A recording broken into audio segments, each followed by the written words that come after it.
Hello, welcome to north east PSC. आज हम लोग किश्तवाड़ सैफ़रॉन के बारे में बात करेंगे।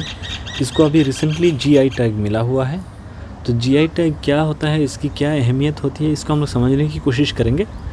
और जैसे आपको पता होगा कि इंडिया में सबसे पहले सबसे पहले जो है आपका दार्जिलिंग टी जो है उसको मिला था आपका जीआई टैग। तो जीआई टैग के बारे में और ये जो सैफ़रॉन की कल्टीवेशन होती है, इन तमाम चीज़ों के बारे में हम लोग समझने की कोशिश करेंगे इस पर्टिकुलर डिस्कशन में। So this is me myself Nazrul Islam. I have been teaching political science and international relations for the past 3 years and I have completed my education from Jamia Millia Islamia New Delhi.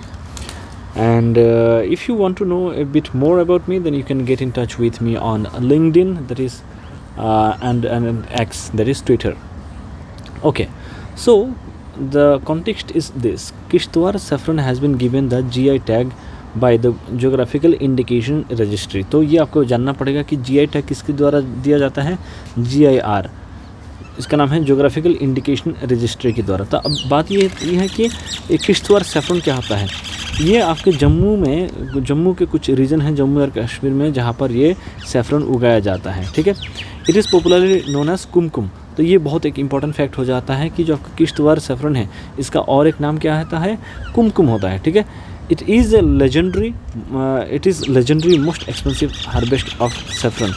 तो जितनी भी आपका saffron होते हैं, जितनी भी अलग अलग टाइप की जो सैफ़रॉन होती है, उसमें सबसे ज़्यादा एक्सपेंसिव जो होती है वो होता है आपका किश्तवाड़ सैफ़रॉन। ठीक है, और ये जो इसका जो प्रोडक्शन है ये कहाँ पर होता है, लोकल एरिया में जहाँ पर होता है कि Kishtwar saffron production area is locally called as Mandal. जहाँ पर ये उगाया जाता है उस एरिया को क्या कहा जाता है, मंडल कहा जाता है। ठीक है, it is also key cash crop in Jammu's isolated mountainous district region.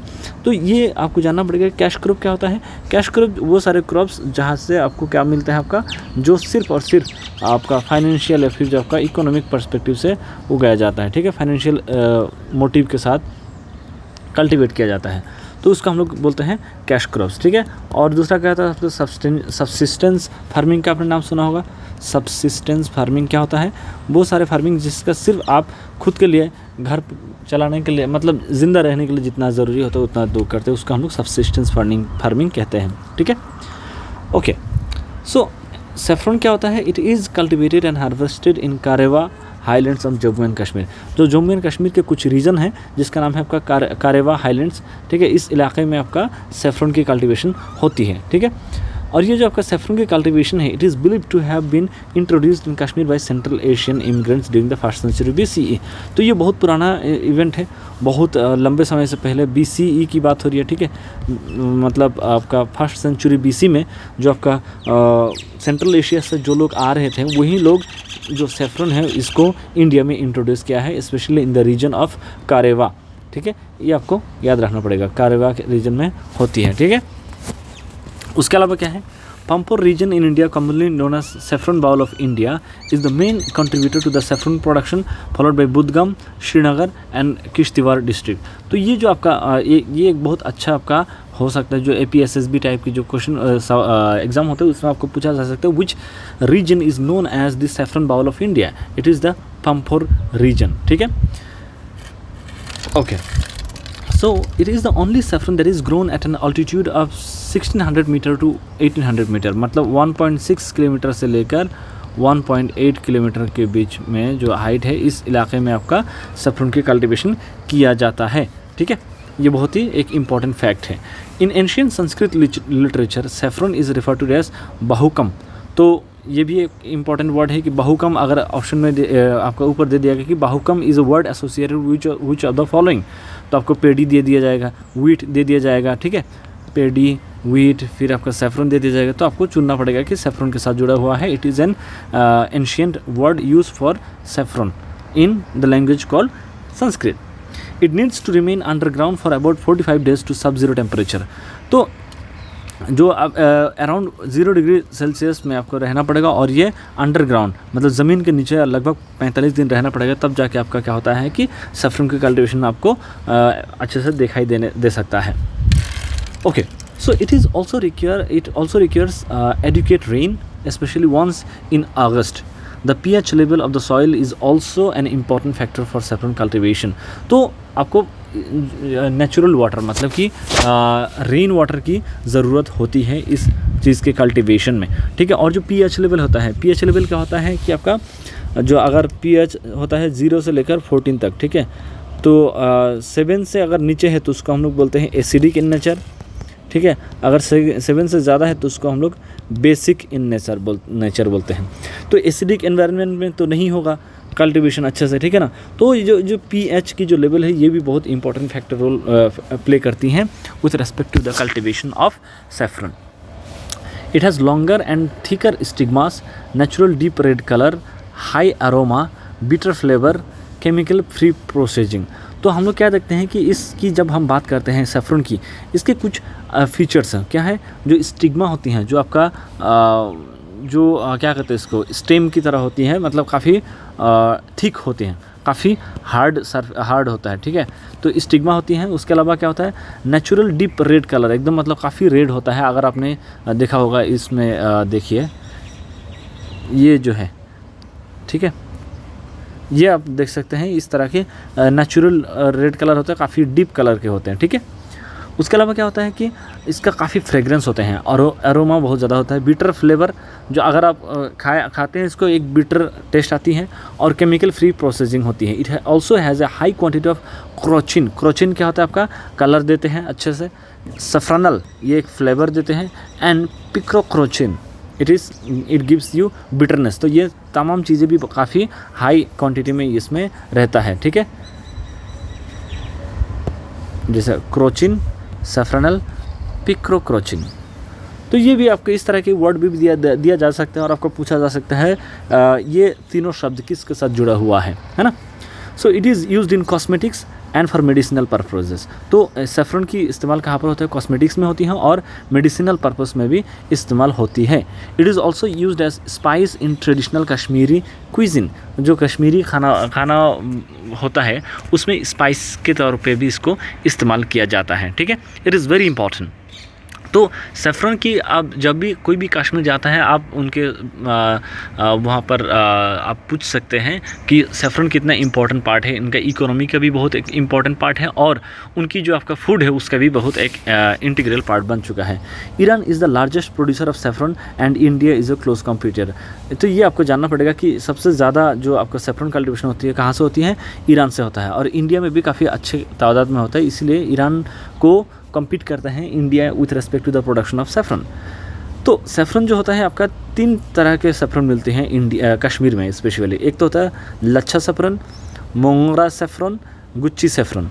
तो लच्छा सेफ्रॉन क्या होता है, with stigma just separated from the flowers and dried without further processing. तो ये डायरेक्ट मतलब आपने फ्लावर से इसको तोड़ा और उसको सीधा ड्राई कर दिया, उसमें कोई प्रोसेसिंग आपने नहीं किया, उसको हम लोग बोलते हैं लच्छा सेफ्रॉन। उसके अलावा मोंगरा सेफ्रॉन क्या होता है, जब फ्लावर से अपनी स्टिग्मा को तोड़ा, ठीक है, it is dried in the sun and processed traditionally. तो एकदम ट्रेडिशनल मेथड के थ्रू आप क्या करते हैं, इसको प्रोसेस करते हैं। स्टिग्मा क्या होता है आपको बताया मैंने अभी जो दिखाया, ये जो है जो आपको दिख रहा है यही इसी को हम लोग स्टिग्मा बोलते हैं। तो जो आपका मोंगरा सेफ्रॉन हो गया, इसको फ्लावर से तोड़ने के बाद उसको ड्राई किया जाता है और फिर ट्रेडिशनल तरीके से इसको आपका प्रोसेस किया जाता है।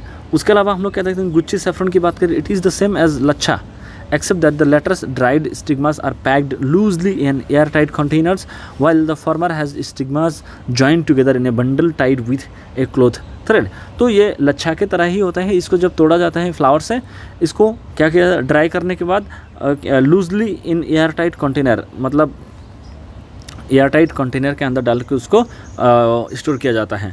तो कश्मीरी सेफ्रॉन को भी आपको जीआई टैग मिला था 2020 में, ठीक है। कश्मीरी सेफ्रॉन को ये आपको जानना पड़ेगा। इसकी इंपॉर्टेंस क्या होता है, it rejuvenates health and is used in cosmetics. तो ये आपका हेल्थ के पर्सपेक्टिव से काफ़ी इंपॉर्टेंट है और कॉस्मेटिक्स में भी इसका इस्तेमाल होता है for medicinal purposes. It has been associated with traditional Kashmiri cuisine, ठीक है, and represent the rich cultural heritage of the region. तो ये जो आप जब भी सेफ्रॉन की बात करते हैं, ठीक है, सेफ्रॉन जो होता है ये अल्टीमेटली आपको एक कश्मीर की आइडेंटिटी देता है, ठीक है, कश्मीर का एक आइडेंटिटी कैरी करता है सेफ्रॉन, ठीक है। This is very important. Seasons and conditions of cultivation, अगर हम लोग बात करें कि कौन से सीज़न में होता है और क्या क्या कंडीशंस की ज़रूरत होती है जब हम लोग इसकी बात करते हैं, सेफ्रन कल्टीवेशन की बात करते हैं। इन इंडिया सेफ्रन कॉम्स और सेफ्रन का जो सीड होता है, these are cultivated during the month of June and July, ठीक है, गर्मी के सीज़न में, मतलब कि समर सीज़न में इसका कल्टीवेशन होता है। कुछ और कुछ इलाके में आपका with the onset of winter, अगस्त सितंबर में भी हम लोग देखते हैं कि जो आपका सेफ्रन की कल्टीवेशन होता है। और फ्लावर उगने लगता है अक्टूबर के महीने से, ठीक है। जो आपका जून जुलाई में जिसका कल्टीवेशन हुआ वो आपका अक्टूबर आते आते उसका फ्लावर उगने लगता है, ठीक है। जून जुलाई से अगर होता तो फिर इसका कितना टाइम लगता है फ्लावर आने में, जून में अगर हुआ, जुलाई, अगस्त, सितंबर, अक्टूबर, तो लगभग 4 महीने की टाइम लगता है इसको फ्लावर उगने में, ठीक है। क्या क्या कंडीशन चाहिए होता है सेफ्रन को कल्टीवेशन के लिए? पहली होता है एल्टीट्यूड बोला था हाइट, तो ये लगभग 2 किलोमीटर, मतलब अगर ये आपका सी लेवल है, इससे लेकर आपका 2 किलोमीटर हाइट तक भी जो आपका इलाका है, एलिवेटेड रीजन है, माउंटेनियस रीजन है, वहाँ पर सेफ्रन की कल्टीवेशन होता है। It needs a photo period of 12 hours, लगभग 12 घंटा फुल फ्लेजेड आपको क्या चाहिए, आपका वहाँ पर सनलाइट गिरना चाहिए, तभी जाके इसका जो है अच्छा कल्टीवेशन हो सकता है। तो photo period is very important. उसके अलावा सॉइल की बात करें, it grows in many different soil types but thrives best in calcareous soil that has calcium carbonate in abundance. तो ऐसे ज़मीन जहाँ पर आपका कैल्शियम की अगर हम बात करें, it grows in many different soil types but thrives best in calcareous, जैसे जिस ज़मीन में कैल्शियम की मात्रा बहुत ज़्यादा है वहाँ पर यहाँ पर हम लोग क्या देखते हैं सेफ्रन की कल्टीवेशन होता है। इसके अलावा ह्यूमस रिच होना पड़ेगा, जो वहाँ पर जो फर्टिलिटी है ज़मीन की वो बहुत ज़्यादा होना पड़ेगा, और and well drained soil with pH between 6 and 8।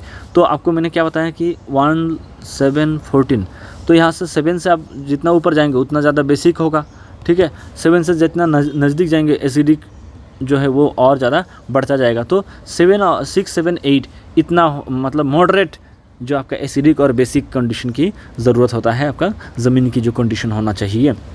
और अगर हम लोग क्लाइमेट की बात करें, सेफ्रन कल्टीवेशन के लिए हम लोग के एक एक्सप्लिसिट क्लाइमेटोलॉजिकल समर चाहिए and winter with temperatures ranging from no more than 35 और 40 degree Celsius in summer.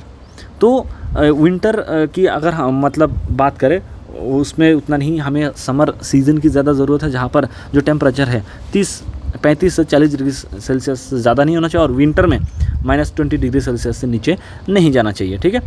Rainfall की बात करें, it also requires adequate rainfall that is 1000 to 1500 mm per annum. तो ये सारे चीज़ें हम लोग क्या करते हैं देख सकते हैं with respect to the seasons and conditions required for the cultivation of saffron. तो कुछ रीजन है जहाँ पर सबसे ज़्यादा सैफरन कल्टीवेशन होती है, ठीक है। ज़्यादातर केसेस में हम लोग जम्मू एंड कश्मीर में देखते हैं, जो कि अभी एक यूनियन टेरिटरी है, तो यहाँ पर सबसे ज़्यादा मिलता है। उसके अलावा क्या देखते हैं, Pampore region commonly known as saffron bowl of India is the main contributor to the saffron production. Pampore saffron heritage of Kashmir is one of the globally important agricultural heritage system, GIAH में आता है। क्या आता है आपका पंपोर रीजन की जब हम बात करें। Other districts producing saffron are Budgam, Srinagar, Kishtwar district. इन तमाम जगह पे हम लोग क्या देखते हैं, आपका ये होता है जो सैफरन की कल्टीवेशन काफ़ी अच्छे मात्रा में होता रहता है, ठीक है। तो ये सारी चीज़ें हम लोग देखें विथ रिस्पेक्ट टू सैफरन। लेकिन गवर्नमेंट का इनिशिएटिव क्या है कि with respect to saffron cultivation, saffron की जो कल्टीवेशन है उसको बढ़ाना है, इसके लेकर गवर्नमेंट ने कुछ इनिशिएटिव लिया है, कुछ स्टेप्स लिया है। वो क्या क्या है, national saffron mission was sanction by the central government. 2010 में लाया था नेशनल सैफरन मिशन, ताकि जो आपका सैफरन की जो आपका कल्टीवेशन होता है, ठीक है, इरीगेशन फैसिलिटीज़ है, वो उन सब चीज़ों में क्या किया जाए, आपका सपोर्ट प्रोवाइड किया जाए। एंड किसके थ्रू सपोर्ट प्रोवाइड किया जाएगा, आपका ट्यूबवेल प्रोवाइड करना, स्प्रिंकलर सेट्स प्रोवाइड करना, which would help in production of better crops in the area of saffron production, ठीक है। उसके अलावा क्या होता है, north east centre for technology application and rich nectar नाम के एक मिशन लाया था सैफरन बाउल प्रोजेक्ट के नाम से, ठीक है। और ये अरुणाचल प्रदेश और मेघालय में कुछ रीजन को आइडेंटिफाई किया जहाँ पर सैफरन की कल्टीवेशन अच्छे से हो सकते हैं या फिर उसको प्रोमोट किया जा सके, ठीक है। The institute of Himalayan bio research technology, ठीक है, CSIR-IHBT, ये गवर्नमेंट ऑफ हिमाचल प्रदेश का वो है, have jointly decided to increase the production of the 2 species namely saffron and hing. तो under this plan IHBT will be introducing new varieties of saffron and hing from the exporting countries and will be standardized under Indian conditions. तो ये सारे तमाम initiative government के द्वारा लिया गया है विद रेस्पेक्ट टू सेफ्रन. तो आई होप जो सेफ्रन से रिलेटेड जो आपका इन्फॉर्मेशन जितनी ज़रूरत था उसका हम लोगों ने आप तक पहुंचाने में सक्षम रहा. Thank you so much. That shall be all for today's discussion. अगर आपको कोई डाउट होता है please let me know in the comment box. Thank you so much. See you in the next video.